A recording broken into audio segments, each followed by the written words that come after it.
December 24th, 1942. The temperature in Stalingrad was 30 degrees below zero.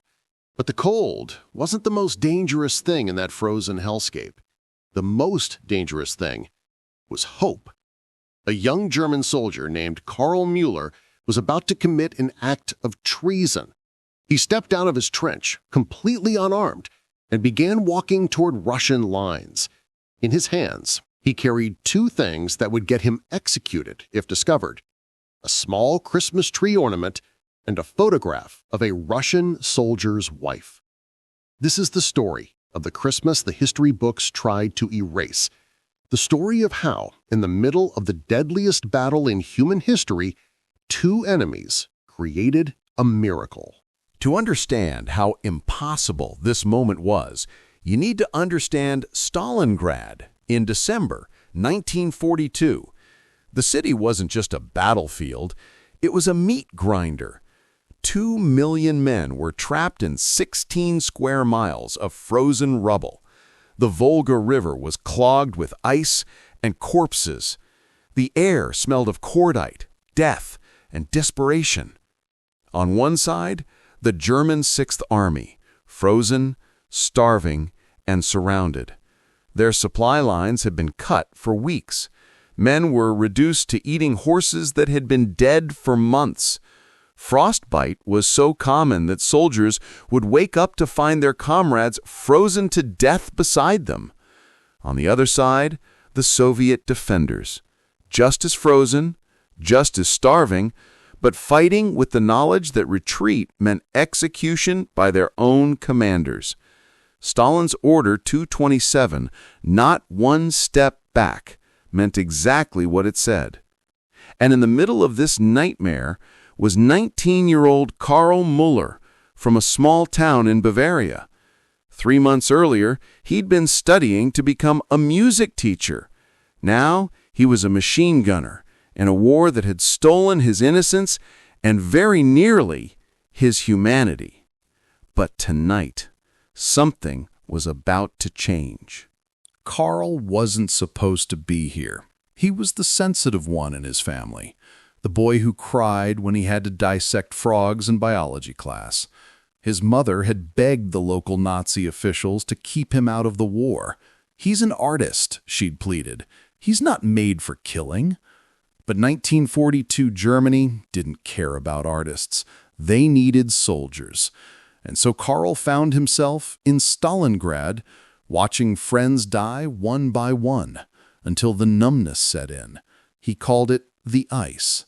Not the physical cold, but the emotional freeze that let him function while his soul slowly died. Then, 1 week before Christmas, something broke through the ice. During a rare moment of quiet, Karl saw a Russian soldier across the ruins, a man about his father's age, trying to light a cigarette with shaking, frozen hands. Instead of shooting him, Karl did something inexplicable.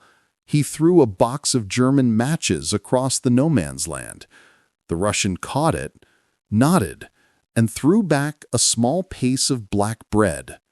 No words were exchanged, but in that moment, both men remembered they were human beings. The Russian soldier's name was Ivan Petrov. He was 42 years old, ancient by Stalingrad standards. Before the war, he'd been a history teacher in Moscow. He loved Pushkin, chess, and his wife Yelena's potato pies. Ivan had lost everything to this war. His school was bombed. His students were scattered or dead. His only son had been killed in the first days of the German invasion. The grief should have made him hate every German he saw. But Ivan remembered something his grandfather had told him. The first victim of war is truth. The second victim is humanity.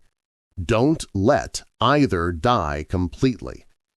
So when the young German soldier threw him matches instead of bullets, Ivan saw something he thought had been extinguished forever, a spark of decency. The turning point came on December 22nd. Karl was watching through his binoculars when he saw Ivan get hit by shrapnel from a stray mortar round. He collapsed in the snow, blood spreading around him like a crimson flower. The military thing to do? Leave him. Let the cold finish what the shrapnel started. The human thing to do? Carl's hands were shaking as he made his decision. He grabbed his medical kit, the one meant only for German soldiers, and did the unthinkable. He crossed into no man's land. When he reached Ivan, the Russian's eyes were wide with shock and confusion. "Warum?" he whispered in broken German. "Why?" Carl didn't have an answer.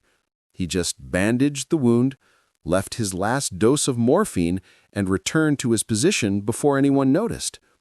That night, Carl expected retaliation. Instead, he found a small package waiting where he usually stood watch. Inside, a family photograph of Ivan with his wife, and a note in careful German, "Thank you for my life."